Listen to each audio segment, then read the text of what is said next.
राजस्थान की राजनीति में इस समय नौतपा चल रहा है। प्रदेश में वैसे भी पारा 45 डिग्री से पार हो चुका है।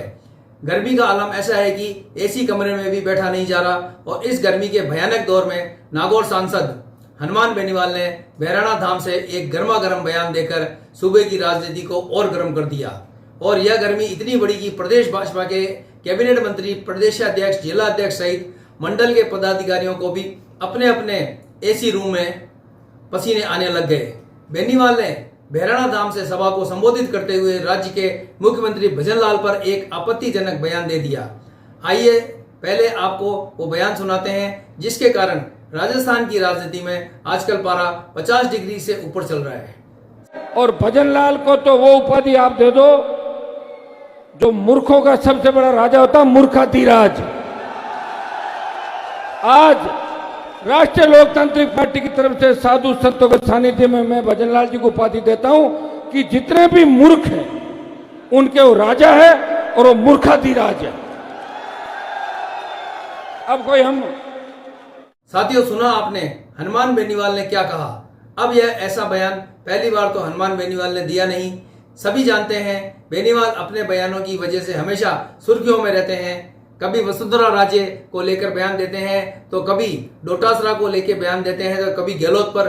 कहने का मतलब स्पष्ट है कि बेनीवाल के द्वारा कांग्रेस हो या भाजपा, दोनों ही प्रमुख पार्टियों पर इनके पहले भी ऐसे विवादित बयान आ चुके हैं जिन पर विवाद हुआ है और आरोप प्रत्यारोप का राजनीति लंबे समय से चली है और अभी भी यह दौर शुरू हो चुका है। बेनीवाल ने बयान के बाद राजस्थान प्रदेश भाजपा के कैबिनेट मंत्री, प्रदेश अध्यक्ष से लेकर जिला अध्यक्ष तक के सभी नेता बेनीवाल को जवाब देने में लग गए हैं। सबसे पहले आपको गृह राज्य मंत्री जवाहर सिंह मैडम का बयान सुनाते हैं जिसमें उन्होंने बेनीवाल को चेतावनी देते हुए कहा है कि सांसद बेनीवाल को अपनी भाषा मर्यादित रखनी चाहिए, अन्यथा हम बर्दाश्त नहीं करेंगे। नागौर के सांसद हनुमान बेनीवाल का आज एक बेतुका बयान सोशल मीडिया पर वायरल हो रहा है। उन्होंने उस बयान में माननीय मुख्यमंत्री जी के बारे में जिस तरह की भाषा बोली है, पूरे मंत्रिमंडल के बारे में जिस तरह की भाषा बोली है, उससे लगता है कि जो पूरे राजस्थान की जनता अब कहने लगी है कि आप शायद, मुझे लगता है, कोई नशे पत्ते में पूरा चूर होकर के इस तरह की बातें बोलते हो। आपको थोड़ा बहुत तो ज्ञान होना चाहिए कि आप एक सांसद हैं। सांसद की गरिमा का ध्यान रखना चाहिए, वरना इस तरह से कोई बर्दाश्त करने वाला नहीं है। बहरहाल नागौर सांसद बेनीवाल ने मुख्यमंत्री पर बयान दे दिया। अब आरोप प्रत्यारोप का दौर जारी है।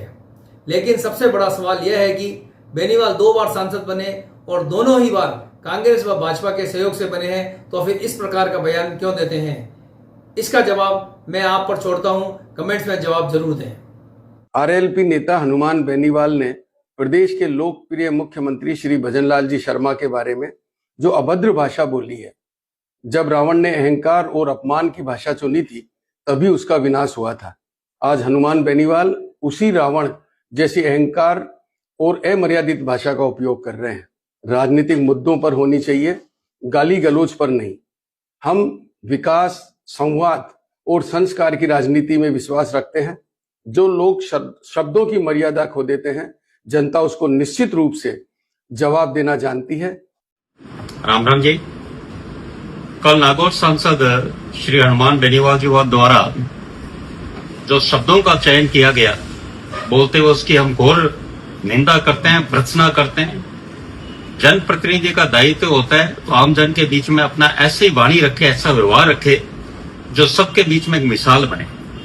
जो उन्होंने कल मुख्यमंत्री जी, माननीय मुख्यमंत्री जी के लिए शब्द बोले, ऐसे मुख्यमंत्री जो आम जनों के बीच में लगातार राजस्थान को विकसित राजस्थान बनाने, आम जन में बीच में जाकर उनके बीच में सदैव रहने वाले ऐसे साधारण कार्यकर्ता के बारे में जो उन्होंने शब्दों का इस्तेमाल किया, राजस्थान की समस्त जनता घोर निंदा करती है।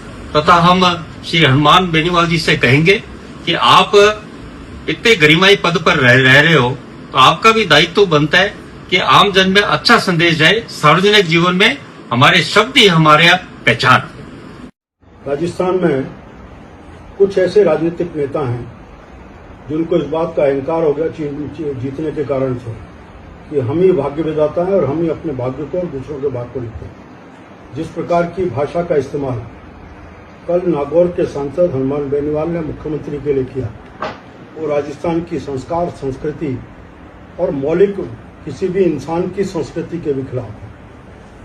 कुछ लोग भूल जाते हैं कि जिन बैसाखियों को पकड़ करके हम राजनीति में प्रतिष्ठित हुए थे, आज उन बात को इस बात का अहंकार आ गया कि हम अपने बूते पर खड़े हुए हैं।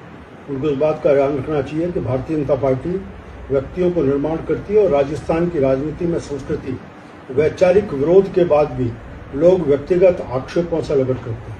अहंकार की पराकाष्ठा यह है कि राजस्थान में राजनीति करने वाला कोई भी व्यक्ति, चाहे वो किसी भी दल और विचार से आता हो, उसके खिलाफ नागौर के सांसद महोदय लगातार अशिष्टता का व्यवहार करते हैं, अश्लीलता का व्यवहार करते हैं, अपने आप को श्रेष्ठ दिखाने के लिए दूसरों को छोटा दिखाने का प्रयास करते हैं।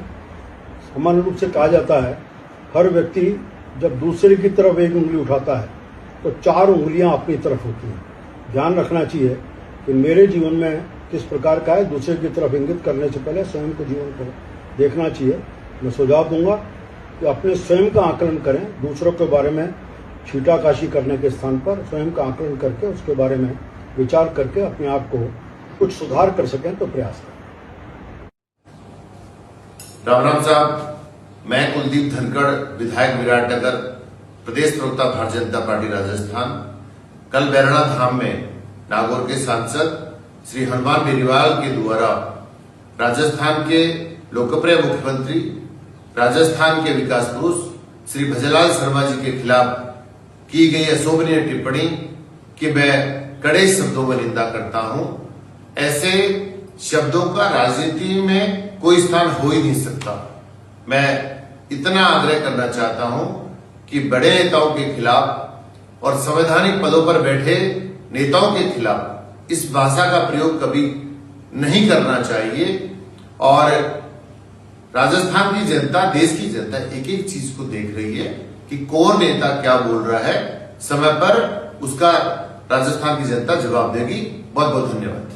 आरएलपी के नेता हनुमान बेनीवाल ने जिस तरीके से बहराना के अंदर माननीय मुख्यमंत्री महोदय के लिए जिन शब्दों का चयन किया, मैं उनको इतना बताता हूं कि राजस्थान की जनता आपके बारे में सब कुछ जानती है। आप कौन से नशे के अंदर भाषण देते हैं, आपके ये अमर्यादित शब्द आपके परिवार के संस्कारों को और आपके परिवार की पृष्ठभूमि को अंकित करने का काम करते हैं। आपकी मां ने ही दूध नहीं पिलाया, राजस्थान के हर व्यक्ति की पैदा होने के उपरांत उनकी माताओं ने दूध पिलाया, लेकिन जिस तरीके की भाषा आप काम में लेते हो वो शोभनीय है, निंदनीय है। एक संवैधानिक पद के ऊपर बैठे हुए व्यक्ति के बारे में इस तरीके के शब्दों का चयन करना, मुझे लगता है राजस्थान के अंदर सुनने के ऊपर आपकी पार्टी आ चुकी है और आने वाले समय के अंदर वो रसातल के अंदर जाने का काम करेगी। कभी भी उस पार्टी का विकास नहीं हो सकता जिस पार्टी के नेता के इस तरीके के विचार हो। आज हनुमान बेनीवाल ने जिस प्रकार की भाषा का उपयोग राजस्थान के यशस्वी मुख्यमंत्री आदरणीय भजनलाल जी के लिए किया है, वो अत्यंत निंदनीय है। हनुमान बेनीवाल की पत्नी को विधानसभा चुनाव में हराने का काम राजस्थान की भारतीय जनता पार्टी की सरकार ने किया, आदरणीय भजनलाल जी के नेतृत्व में किया। लगातार सुनने का आंकड़ा तक पहुंचाने का काम उनको राजस्थान के यशस्वी मुख्यमंत्री जी ने किया। इसलिए वो अभी मानसिक दिवालियापन के शिकार हो चुके हैं। उनके पास किसी भी प्रकार का कोई जनाधार बचा नहीं है। अपने खुद के कार्यकर्ताओं के लिए गाली गलौज करना, खुद की पार्टी के नेताओं के लिए गाली गलौज करना और जो मन करे वैसी अभद्र भाषा का उपयोग करके, मुझे लगता है कि वो इस समय अपने मानसिक दिवालियापन का शिकार हो गए और आने वाले समय में मुझे लगता है कि उनको किसी मनोरोगी चिकित्सक को दिखाने की भी आवश्यकता मुझे लग रही है। मैं इतना ही कहना चाहूंगा, हनुमान बेनीवाल को अपने बलबूढ़ेपन को सुधारना चाहिए। राजस्थान की जनता, राजस्थान में महिलाएं भी हैं, राजस्थान में बुजुर्ग भी हैं और जो राजनीति में एक संयमित भाषा होनी चाहिए उसका उपयोग हनुमान बेनीवाल को करना चाहिए। नहीं, अब आने वाले समय में ईंट का जवाब उनको पत्थर से मिलने वाला है। धन्यवाद।